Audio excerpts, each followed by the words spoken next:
The search for a killer continues in New York. Rebels took another major city in Syria. And Notre Dame is set to reopen this weekend in Paris. That's some of what we'll get to on the 7 from the Washington Post. I'm Hannah Jewell. It's Friday, December 6th. Let's get you caught up with today's 7 stories. Number 1. The White House is weighing preemptive pardons for potential targets of Donald Trump. President Joe Biden and his top staffers are concerned because the president-elect and his team have threatened to go after their political adversaries.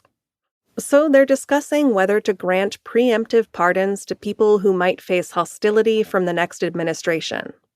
Among those being weighed for potential pardons is Anthony Fauci, who helped coordinate the nation's response to the coronavirus pandemic. So is retired General Mark Milley, the former chairman of the Joint Chiefs of Staff, who has called Trump a fascist. There are also concerns for California Senator-elect Adam Schiff, who led the first impeachment effort against Trump, and for former Republican Congresswoman Liz Cheney, who's an outspoken Trump critic. The discussions are still evolving, and it's not clear that the people being considered for pardons even want them. But Biden's senior staffers have been increasingly alarmed by Trump's picks for key law enforcement positions. Some, like Kash Patel, the potential nominee to lead the FBI, have urged retribution against Trump's adversaries and critics.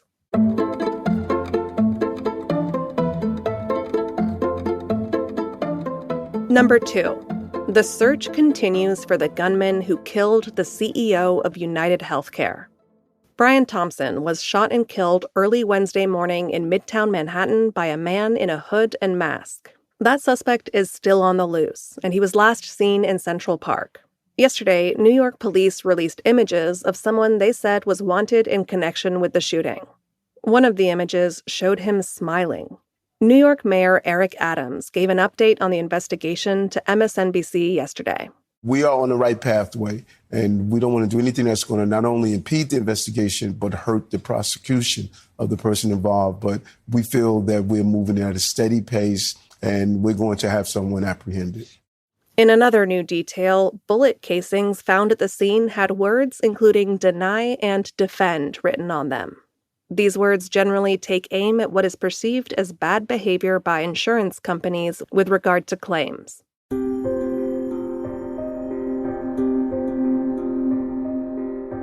Number 3. Syrian rebels took control of another major city. Last week, in a surprise attack, anti-government rebels captured Syria's largest city, Aleppo. Yesterday, they said they had also captured the 4th largest city, Hama. Syria's civil war has raged for nearly 14 years. But this rebel offensive is the biggest challenge to Syrian President Bashar al-Assad in years. And it has revealed the fragility of his forces at a time when the Assad regime's biggest allies, Hezbollah, Russia, and Iran, are busy with other conflicts. The offensive is being led by Hayat Tahrir al-Sham, or HTS. That's an Islamist group, and their recent takeover in Aleppo has Syrian Christians there fearing for their future. UN Secretary General Antonio Guterres spoke about the situation yesterday at the UN's headquarters in New York. It has led to significant shifts in the front lines, and tens of thousands of civilians are at risk in a region already on fire.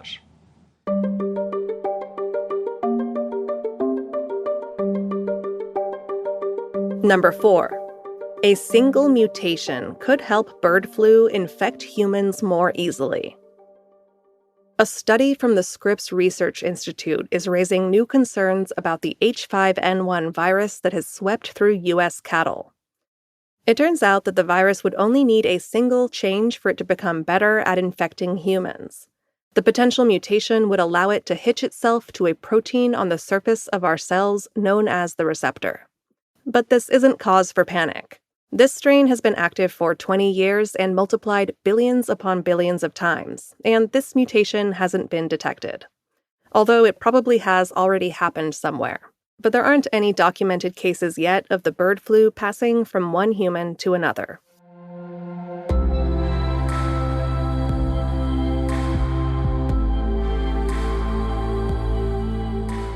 The planet was expected to stop warming so fast this year, but it hasn't. That's our fifth story. 2023 was by far the warmest year for the planet in human history. Scientists had hoped that temporary conditions would give way to let Earth cool down. That includes the end of an El Niño climate pattern, which has always been known to boost average global temperatures. But instead, 2024 is on track to be even warmer than 2023. Scientists aren't certain why this is happening, but there are a few possibilities. It could be that fundamental changes to climate systems will keep temperatures higher than expected. That includes extraordinarily warm oceans. Or the warmth could come down to normal planetary variations or lessened air pollution, which can mean less cloud cover. But whatever the reason, the rate of climate change could be accelerating. And humans have not done enough to stop burning planet-warming fossil fuels.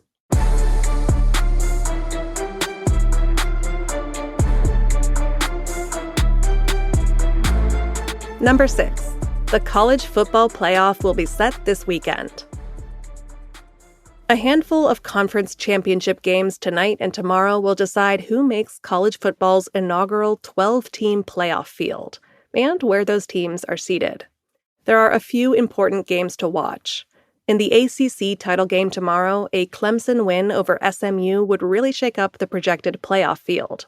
And whoever wins the Big Ten championship game between number 1 Oregon and Penn State would earn a first-round bye in the tournament. Then college football has its first version of Selection Sunday, with the final playoff bracket revealed at noon on ESPN.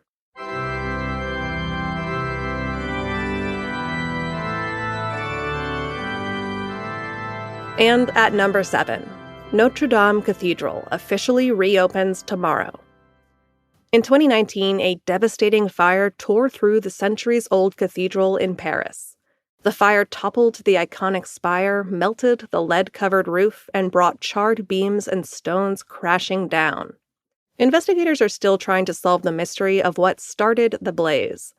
But in the meantime, more than 2,000 architects, engineers, and craftspeople have been hard at work. They've been painstakingly recreating what was lost and restoring what could be saved. The cathedral has also been scrubbed clean of centuries of grime, making the whole place look a lot less gloomy. If you can't get to Paris this weekend, we link to an interactive guide in our newsletter today that will give you a tour. It shows what survived, what was restored, and what's new in the beloved cathedral. You can find a link to that in our show notes.